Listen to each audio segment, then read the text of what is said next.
At the center of this political banditry is the motor park brand of politics, nurtured by the old brigade politicians, and in recent times by President Bola Ahmed Tinubu. Mr. President, it is through your influence that the Nigerian National Assembly has become a haven for legislative rascality.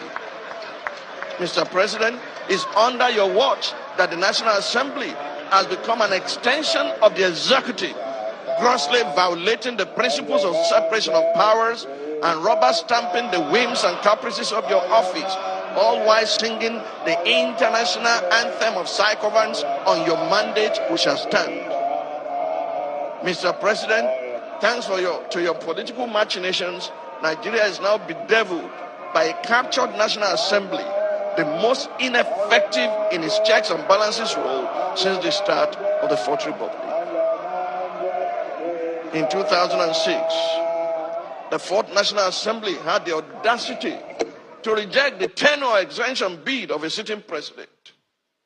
In 2010, the Sixth National Assembly summoned the courage to stand against the power hijacking cabal and restore Nigeria to the path of constitutionality by invoking the doctrine of necessity. In 2011, the House of Representatives of the Seventh National Assembly had the courage to elect its leaders, as did the Senate of the Eighth National Assembly in 2015, defying executive interference. This National Assembly, the 10th, has by its unconstitutional endorsement of the president's abuse of powers proven to be the most spineless in our recent history.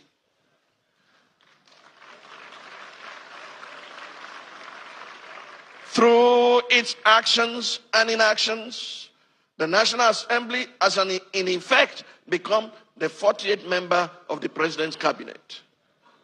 While a cabinet minister by the name of Wike, is it Wike or Wike or Wakeep?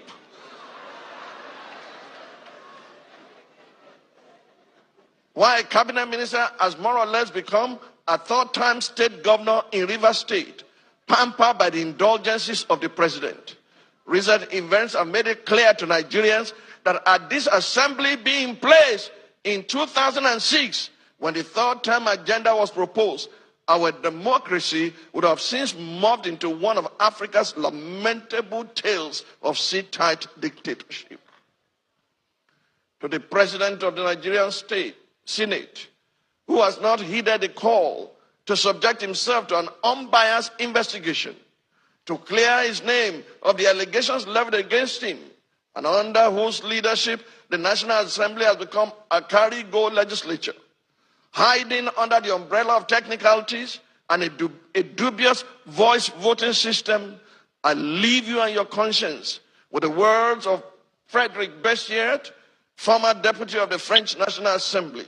He said, and I quote, "When plunder becomes a way of life for a group of men in a society, over the course of time, they create for themselves a legal system that authorizes it and a moral code that glorifies it." To the President of the Federal Republic of Nigeria, under whose brand of politics the institution of legislative oversight is collapsing and our democracy is faced with an existential threat, I say, Mr. President, Nigeria is too delicate for this kind of politics.